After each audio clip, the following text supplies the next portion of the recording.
personally, my company, we made vast majority of our money back then on DVDs, right? What This is this? was during What is the what is block. it? What is the DVD? What They do would, you, they would be, yeah, they have the thing.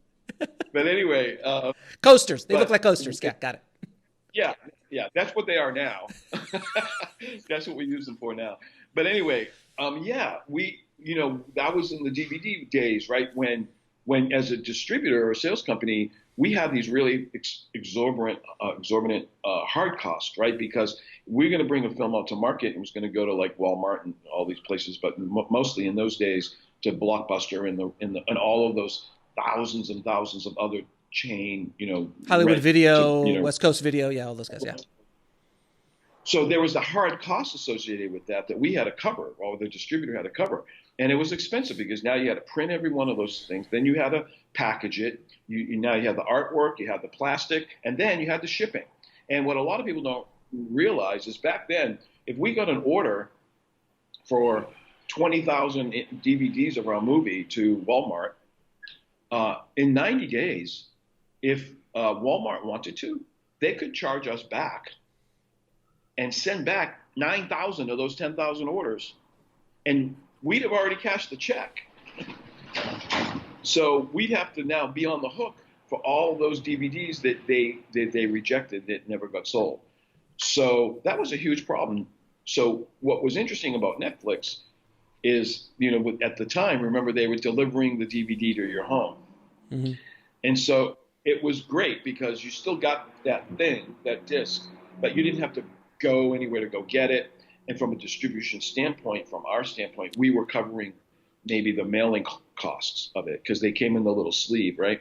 So there was a lot of that other cost was eliminated. But then when they switched over to streaming and the DVD just went out of style, that changed everything completely because now there is zero cost.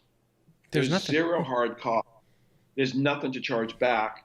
And so now that profit margin significantly increased. And essentially, we're still there today with what's going on with VOD. But it significantly increased, but the money that you can get for your film, it completely decreased dramatically. So the cost, like perfect example though, before DVD would cost you $15, right? Yeah. And now a movie costs you free if it's on Prime. Yeah. Or if it's on part of your streaming service. So the devaluation has really hurt the filmmaker in many ways, correct? 100%. I mean, it was $5 or $6 just to rent it for the night. And I know even before that, the VHS, don't forget, you used to get charged if you didn't rewind. Be kind, rewind. You did. You used to get charged. Be kind, rewind. That was the... Could you imagine? I worked in a video store. I remember it was, I pissed people off dramatically. Like, sorry, I got to charge you an extra bucks. You didn't rewind it. Or if you were a day late. So I remember going out at 3 o'clock in the morning and sticking in that little slot they had that would drop into the trash basket. So it would be there in the morning so I wouldn't get charged for the next day. I mean, we were barbarians. Let's just put it out that we were barbarians. We were just I was just talking to a filmmaker the other day about this and saying, look, for the people coming up, the young kids coming up, right?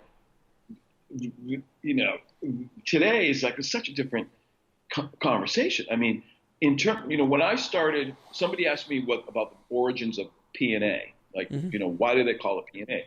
I said, because back then when I started, the P was prints. Mm-hmm. And the print was a 35 millimeter reel that was this gigantic. And you usually needed two for each film because the film didn't fit on one. And we used to have to deliver them and get into a van and bring them to the theater to bring them up into the screening room. Mm-hmm. At every theater. They had a print? I know, if I remember correctly, it would be like a $20,000 cost or $15,000 cost, right? Very, very expensive. Per print. And where now you could literally upload it. And they can download it for free, essentially. Yeah. Almost. Yeah. Or now you can literally walk into a theater with a USB and here's my movie. You know what I mean? But I remember those days. I remember literally physically delivering those huge 35 millimeter prints really heavy and on the thick film, and it was a very cool thing. But yeah, when you talk about that kind of money for every single theater, it was so hard to make money. It was, because that was just your delivery cost to get it in there.